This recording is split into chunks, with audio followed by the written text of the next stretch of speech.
After a 33-year leave of absence from his alma mater, I am pleased to present to you Dr. William Gates.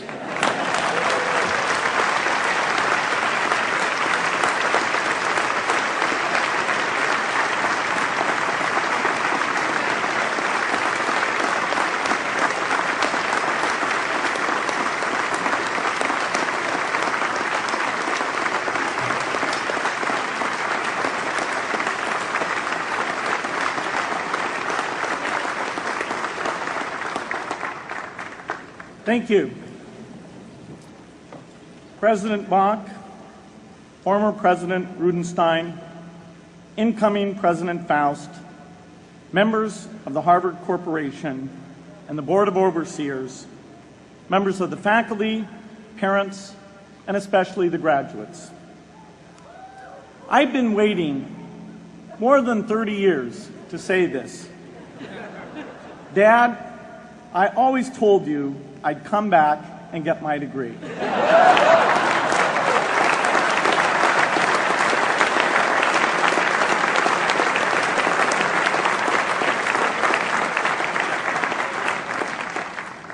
I want to thank Harvard for this honor. I'll be changing my job next year, and it will be nice to finally have a college degree on my resume. I applaud the graduates for taking a much more direct route to your degrees. For my part, I'm just happy that the Crimson called me Harvard's most successful dropout. I guess that makes me valedictorian of my own special class. I did the best of everyone who failed.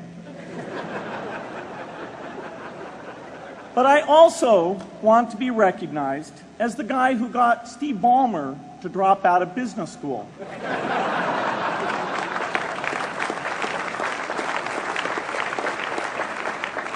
I'm a bad influence.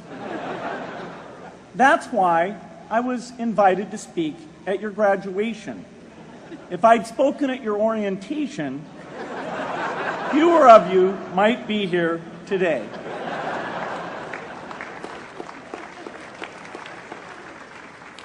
Harvard was a phenomenal experience for me. Academic life was fascinating. I used to sit in on lots of classes that I hadn't even signed up for. And dorm life was terrific. I lived up at Radcliffe in Currier House. There were always a lot of people in my dorm room late at night discussing things because everyone knew that I didn't worry about getting up in the morning. That's how I came to be the leader of the antisocial group. We clung to each other as a way of validating our rejection of all those social people. Radcliffe was a great place to live. There were more women up there, and most of the guys were math science types. The combination offered me the best odds, if you know what I mean.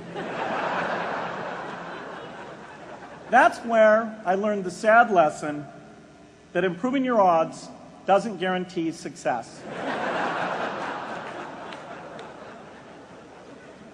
One of my biggest memories of Harvard came in January 1975 when I made a call from Currier House to a company in Albuquerque, New Mexico that had begun making the world's first personal computer. I offered to sell them software. I worried they would realize I was just a student in a dorm and hang up on me. Instead, they said, "We're not quite ready.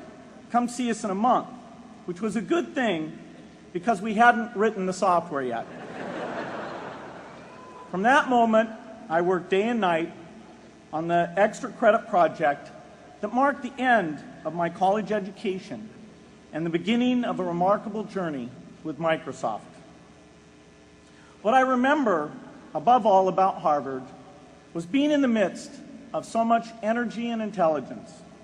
It could be exhilarating, intimidating, sometimes even discouraging, but always challenging.